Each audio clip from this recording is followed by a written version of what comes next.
Dear friends, hello. Welcome again to Birthing into the Light Body. This is day 15. This is the final day of our 15-day journey that we've been sharing together, going from the spirit through the layers of the being into the body, into this actual manifest existence right here where spirit and the all that you are gets to live and express in this here tangible 3D reality. And then, so that's spirit to earth.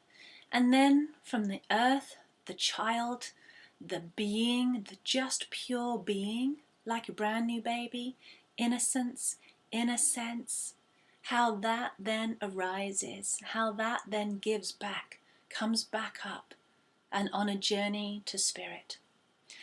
And it's different for different people, you know. Maybe you're one of those people that feels like you're more akin to spirit. You connect with the angels, or you feel at least a resonance, a sense of connection to the angelic realm, or a longing for that, even if you feel disconnected. Or perhaps you just experience yourself as something that doesn't quite fit into this body, that doesn't quite fit into this reality. Maybe you find it hard thinking, feeling, being in a physical body, in the human world. Maybe you find the earth a very difficult place to be. And therefore you might want to stay out in your spirit body, kind of sit up here on a ledge somewhere, dabbling your toes in the water, trying to make a light as impression on the earth as you can. Maybe you're one of these people that actually you feel very at home in your body. The earth is normal. This physical density is your reality. That's your only reality, perhaps. Maybe you don't believe in anything else after that. Maybe you just think this right here and now, this body, everything that you can touch and sensually relate to with your eyes, ears, nose, whatever, is that all reality that you need. And maybe within that there's a desire, an aspiration, a silent longing maybe, or a yearning that you haven't quite understood or put your finger on. Maybe it's a thirst to know something more, to understand more about who you are. Who am I? What's the point? Is there a God? Is there more to life than this? Those kind of questions. You know, so, and you could be anywhere on that scale. You don't have to be one of those extremes. You know, and the person in the body can often fear spirit, can be afraid of ghosts or think that they don't exist, for instance. You know, that kind of person. But you don't necessarily have to fit into one of those categories or an extreme. I'm not trying to categorize you. What I'm saying is that actually, generally, we tend to come from one or the other. There's a longing for both, whether we're conscious of it or not. The spirit needs, wants to anchor in the physical. That's why you're here. That's the point of spirit, to incarnate and be. That's what spirit wants. That's the ultimate intention, aspiration. Aspiration is here, or inspiration is here, like we described in day 2 video. And then intention, and all that expression, all that manifestation, the love, the feeling, the emotions, the matter, to pour into a child, to pour into being, to create solid spirit. To be all that spirit apparently isn't, which is mortal. Getting a bit complicated here. And then ultimately, from that place of the body, of the nature, of the divine feminine, of the earth, we then aspire as beings to become conscious. To be conscious of the all that we are, to be conscious of the great spirit, whatever name you give to that. To be conscious of our creator, of our origin, of where we come from. And to have a spiritual experience of ourselves. So all of this is happening. It's a two-way street. Spirit to earth, earth to spirit. And you are that child in the middle, as we discussed in the heart video. And today I'm going to be talking about these final stages of that growing into and towards and aspiring to your spirit. And the point here is to know.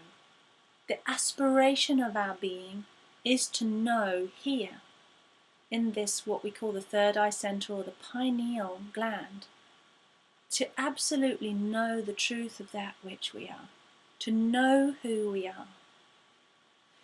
And also, I'm going to combine this center, this third eye center, with the crown center, just so it fits into a 15-day. But I'll come back to that. I'll come back to the inspiration part.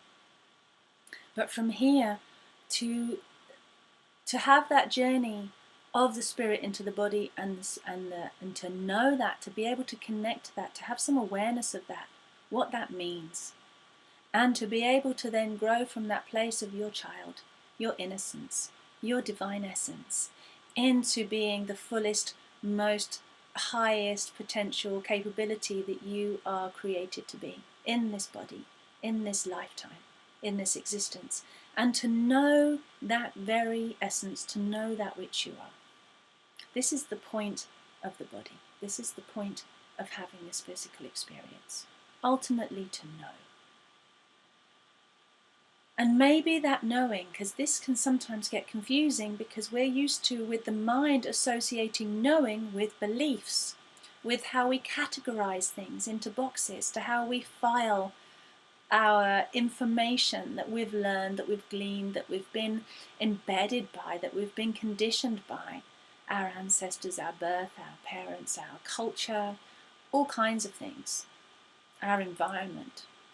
It all goes into here, into the mind, into the senses, and computes somewhere in here and comes out with a reality picture of what we believe is true and real.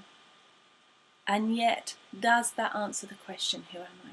You might have a really awesome intellectual interpretation of that answer. You might have great philosophies. Your philosophies might be, in a sense, true. You might have read all the scriptures, all the texts, and really understand what that teacher was saying and have interpreted it and be an incredibly intelligent person. You might be a very spiritual person. You might be a very scientific person that has it all formulated, that has it all figured out. And I'm going to suggest that you allow all of that just to be like the books on the shelves. Take your attention off that. Bring your attention into pure awareness, pure consciousness. This is where your ability to be conscious is, right in there in the pineal gland. And just choose to allow consciousness to be. And see if you get a sense of knowing and a sense of being that is in harmony. That is indivisible. That is non-constructible by your intellect. You just know.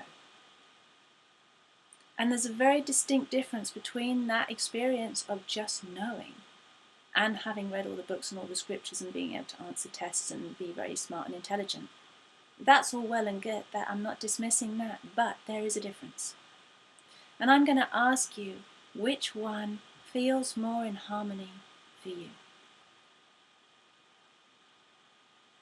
And this is something I ask the students in my courses. Where is the knowing? Where is the truth that you know? And where is the knowing? Just play with that for a while. Where is the truth that you know? Where does truth live? Inside of you. Where inside of you? Or maybe you experience it outside of you, but where is the truth? If you were to sit and feel and be in pure awareness, coming from that place of I know that which I am, which is inherent within inside of you, you don't have to go looking for it, you have to just open the door and allow it. And maybe that contradicts everything that you believe as you've been searching, or maybe not searching. I'm just going to suggest that you give that a go. sitting in absolute awareness of that which you already are. And see if you can feel a sense of truth, a sense of unarguable, undeniable something. See how that feels. Good, kind of not good. And see where in you know that from. Where is the knowing and where is the truth? Are they in the same place or are they different? That's a really wonderful thing to discover. Sit and be with that. Maybe it doesn't even make sense to you what I'm saying, but maybe something else inside of you gets it. Listen to that. Try listening to that part of you. There's another voice other than this intellect, which has power, which has knowing inside of you. And I invite you to just give it a go, give it a try, see if you can be quiet, still all the intellect, and listen. And when we're able to do that, this is the wonderful thing. I literally see when I've been giving people readings or they've been having a certain kind of journey, some kind of enlightenment happens. And I don't mean like they turn into a permanent Buddha figure where they just know constantly all the time and they're in absolute bliss and peace all the time. I have not met a human being like that. I've met incredible teachers. They still have human frailties. They still have illness. They still have human emotions. They're still a human being. They might be perfect at teaching. They might have perfected and mastered the art of absolute knowledge. But they're still a human being. Anyway, maybe there is somebody like that who exists in that space constantly. I haven't met them yet.